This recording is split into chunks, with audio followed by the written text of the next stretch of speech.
ஹாய்மா. நம்ம இப்போ வந்துட்டு ஜிக்மருக்கு வந்தாச்சு அன்னதானம் கொடுக்கறதுக்கு. இங்கே வந்துட்டு பார்த்தா இவ்வளோ பேரை பார்த்தோன்னே மனசு ரொம்ப கஷ்டமாயிருச்சு. ஐயோ, இன்னும் கொஞ்சம் செஞ்சு கொண்டு வந்திருக்கலாமே அப்படின்னு தோணுச்சு. பொண்ணு ஊருக்கு போயிட்டாங்க. சின்ன பொண்ணு ஊருக்கு போயிட்டதுனால நாங்கள் டூ வீலர்லேயே வச்சு கொண்டு வர்றதுனால தான் இந்த ஒரு பாத்திரத்தில் கொண்டு வந்தோம். டூ வீலரில் கொண்டு வரும்போதே கூட 2 பாத்திரம்லாம் கொண்டு வருவோம். இன்றைக்கி எங்கள் வீட்டுக்காருக்கு டியூட்டி வேறு இருந்தது.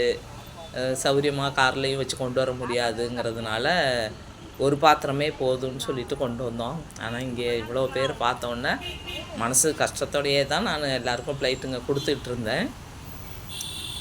அதுக்கப்புறம் சந்தோஷமாக கொடுக்க ஆரம்பிச்சாச்சு. ஃபஸ்ட்லாம் நாங்கள் ஜிக்மர் வாசல்லையே தான் கொடுப்போம். அப்போ செக்யூரிட்டி வந்துட்டு அங்கே பாருங்கள் நோட்டீஸ் போட்டிருக்காங்க, கொஞ்சம் தள்ளி வச்சு கொடுங்க, ஏன்னா அது வர்றவங்க போகிறவங்களுக்கு டிஸ்டர்ப் ஆகுது. அதாவது ஒரு டாடா ஏசிலெல்லாம் கொண்டு வந்துட்டு நிறையா கொடுப்பாங்க. அப்போ என்ன பண்ணிடுவாங்கன்னா மக்கள் எல்லாம் அப்படியே ரவுண்டாக சுற்றிடுவாங்க. அப்போ உள்ளே போயிட்டு வர்ற காருங்களுக்கெல்லாம் இடைஞ்சலாக இருக்கிறதுனால அவங்க கொஞ்சம் தள்ளி இந்த இடத்துல வச்சு கொடுங்க அப்படின்னு சொல்லிவிட்டு இந்த இடத்த நமக்கு சூஸ் பண்ணிட்டு கொடுத்துட்டாங்க. இங்கே தான் எல்லாருமே கொடுக்குறாங்கன்னு சொன்னாங்க. அப்போ அதனால அப்போ நாங்களும் இங்கேயே கொடுக்க வந்துட்டோம். அச்சார் எடுத்துகிட்டு வேறு தம்பி கையில் கொடுத்துட்டோம். நான் சாப்பாடு கொடுக்குறேன், நீ அச்சார் கொடுப்பான்னு சொல்லிவிட்டு.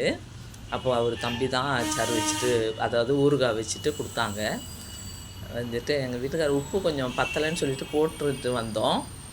அப்போ அதனால ஒரு சைடு உப்பு அது எடுத்துடக்கூடாதுன்னு சொல்லிட்டு கொஞ்சம் நல்லா கலக்கி விட்டுட்டேன். இப்போ கொடுக்கவும் ஆரம்பித்தாச்சு. அன்னதானம் கொடுக்குறதுனாலே ரொம்ப சந்தோஷமாக இருக்கும் மனசுக்கு எனக்கு எப்போவுமே.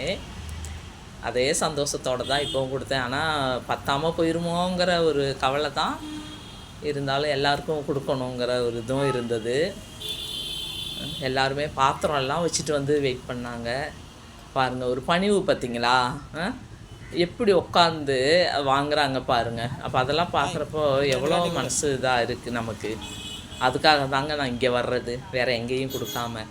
ஃபஸ்ட்லாம் வேளாங்கண்ணி, முதியோர் இல்லம் அப்படி தான் கொடுத்துட்டு இருந்தோம். ஜிக்மருக்கு வர ஆரம்பித்ததுலேருந்து இங்கே தான் இப்போ கொடுத்துட்ருக்குறேன். இங்கே தான் பசியோட அருமை அவங்களுக்கு தெரியும். அவங்க பசியோடு இருக்கிறவங்க எல்லாருமே இங்கே தான் பாருங்கள், எவ்வளோ பேர் நிற்கிறாங்க பார்த்தீங்களா. சாதாரண ஒரு தயிர் சாதம் தான், அதுக்கு பார்த்தீங்களா எவ்வளோ பேருன்னு சொல்லிட்டு. இப்போது ஒரு 2 மாதத்துக்கு முன்னாடி கூட என் பெரிய பொண்ணோட மாமனாருக்கு பர்த்டேன்னு சொல்லிவிட்டு அவங்க 25 கிலோ அரிசி 25 கிலோ சிக்கன் வாங்கி பிரியாணி செஞ்சு கொண்டு வந்துட்டு இங்கே கொடுத்துட்டு போனோன்னு சொன்னாங்க. அவங்களும் வேறு இடத்துல தான் கொடுத்துட்டு இருந்தாங்க. அவங்க எங்கே கொடுப்பாங்கன்னா அவங்க வீட்டு பக்கத்தில் இருக்க மாதா கோயிலில் கொடுப்பாங்க. நான் சொன்னதுக்கப்புறம் அவங்களும் வந்துட்டு ஜிக்மரில் தான் கொடுத்துருக்காங்க.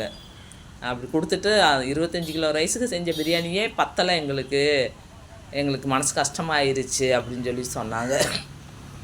ஏன்னா அவ்வளோ பேர் இங்கே இருப்பாங்க, அவ்வளோ பசியோட வந்துக்கிட்டே இருப்பாங்க. அது எங்கள் வீட்டுக்காரு 2 கரண்டி கொடு அப்படின்னு சொல்லி சொன்னார். இப்போ நிறைய பேர் இருக்காங்க அப்படின்னு சொல்லி சொல்கிறாரு. அரை கரண்டி கொடு, ஃபஸ்ட்டில் ஒன்று பத்தாது பார்த்தீங்களா. ஃபஸ்ட்டில் ஒரு கரண்டி போட்டு அரை கரண்டி போடு. அப்படியே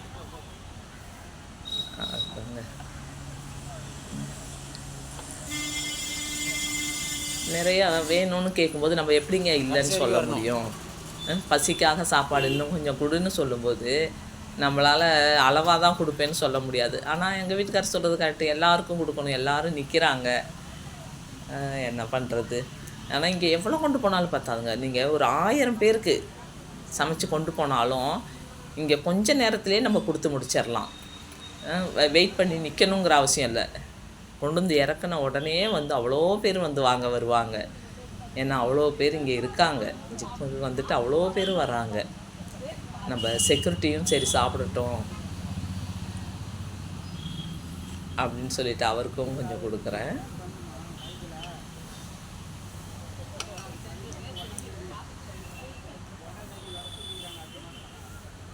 அப்படி இங்கே வந்துட்டு அவ்வளோ பேர் இருக்காங்கங்க. யார் நீங்கள்லாம் பர்த்டே, வெட்டிங் டே, குழந்தைங்களோட பர்த்டே, உங்கள் வீட்டில் உள்ளவங்களுக்கு இது மாதிரி இல்லைனாலும் எந்தவா இருந்தாலும் இங்கே ஜிக்மரில் வந்துட்டு கொடுங்க. ஏன்னா இது அவ்வளோ ஒரு புண்ணியமான ஒரு புண்ணிய ஸ்தலம்னு கூட சொல்லலாம். ஏன்னா வயிறார சாப்பிட்டு மனசார வாழ்த்துறவங்க இங்கே மட்டும்தாங்க இருக்காங்க. நம்ம கோயில்கள்ல எல்லாம் போய் கொடுத்தாலும் அங்கே எல்லாருமே சாதாரணமாக தான் இருப்பாங்க. இங்கே வந்துட்டு எல்லாரும் அட்மிட் பண்ணிடுவாங்க. கூட இருக்கிறவங்க அட்மிட்டு, இவங்க வந்துட்டு வெளியில் இருப்பாங்க. போல இருக்குல்ல. வெளியிலேயே படுத்து தூங்கிட்டு கடையில் சாப்பிட்டுக்கிட்டு அப்படி உள்ளவங்க தான் இங்கே இந்த இடத்துல இருப்பாங்க. இவங்களெல்லாம் பார்த்தா ஒன்றும் இல்லாதவங்க மாதிரியோ ஏதாவது எதுவும் தெரியுதா? இல்லை பார்த்தீங்களா, நம்மள மாதிரி உள்ளவங்க தான் அவங்களும். பின்னாடி ஆனால் உடம்பு சரியில்லாமல் ஊரை விட்டு ஊர் வந்து இங்கே வந்து ஹாஸ்பிட்டலில் அட்மிட் பண்ணிட்டு பார்த்தோன்னே தெரிஞ்சுக்கிட்டேன். எல்லாருமே பசியோட வெயிட் பண்ணிட்டு இருக்காங்க. ஏன்னா கவர்மெண்ட் ஹாஸ்பிட்டலு, மாத்திரை மருந்து ஃப்ரீ, ஆனால் சாப்பாடு கடையில் தானே சாப்பிடணும். அதுதான் வந்து பாருங்க, ட்ரீட்மெண்ட் பார்த்துட்டு வந்திருக்காங்க பாருங்க. அப்படி பசியோடு இருக்கிறவங்க தாங்க இங்கே. அதுக்காக தான் நான் ஜிக்மரில் வந்து கொடுக்குறதே. சூப்பராக இருக்கா? இங்கே கொடுக்கும்போது மனசுக்கு அவ்வளோ ஒரு சந்தோஷமாகவும் இருக்குது. நம்ம வீட்லேயே மரம் இருக்கு. ஆனால் இதே சந்தோஷம் லாஸ்ட்டில் மனசு கஷ்டமாகி தான் நான் ஒவ்வொரு ட்ரிப்பும் போய்கிட்டு இருக்கிறேன். இப்போதான் 2 மாதத்துக்கு முன்னாடி தான் மருமகன் ஏன்னா இங்கே வந்துட்டு கொடுத்து முடிச்சதுக்கு அப்புறமும் எப்படியும் ஒரு 10 பேராவது கியூவில் இருப்பாங்க. எவ்வளோ கொண்டு வந்தாலும், இவ்வளோதானு இல்லை, எவ்வளோ நம்ம கொண்டு வந்து கொடுத்தாலும் கொடுத்து முடியும் போது ஒரு 10 பேராவது அப்படி நிற்கும் போது மனசுக்கு ரொம்ப கஷ்டமாயிரும். ஐயோ அவங்களுக்கு நம்ம இல்லைன்னு சொல்கிறோமே அப்படின்னு சொல்லி முடிஞ்ச அளவு தீரப்போது சொல்லுவோம். பாருங்க,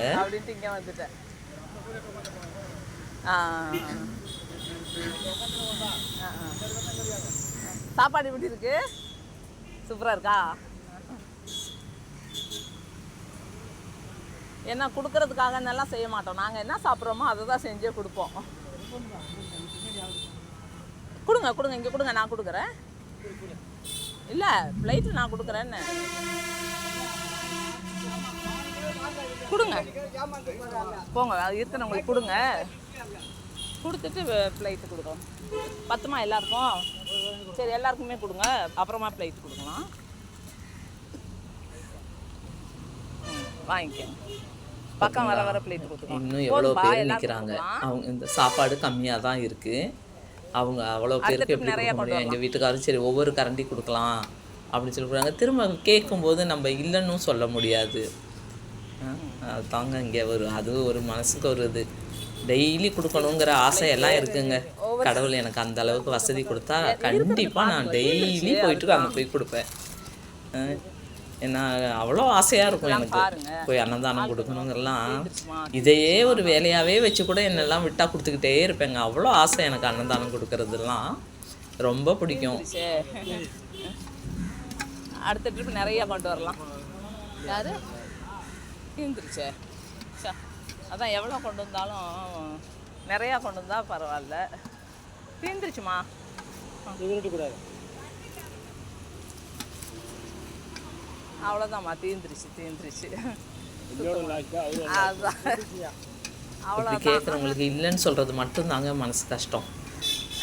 பாக்கி எல்லாம் சந்தோஷமாக இருக்கும். அது இல்லை அப்படின்னு சொல்கிறோம் பார்த்தீங்களா, லாஸ்ட்டு தீந்துருச்சுமான்னு சொல்கிறது தான் ரொம்ப மனசுக்கு கஷ்டமாக இருக்கும்.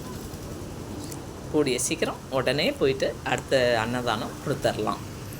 இதனால தாங்க உங்களையும் இங்கே வந்து கொடுங்கன்னு சொல்கிறேன். ஓகேங்க, பாய்.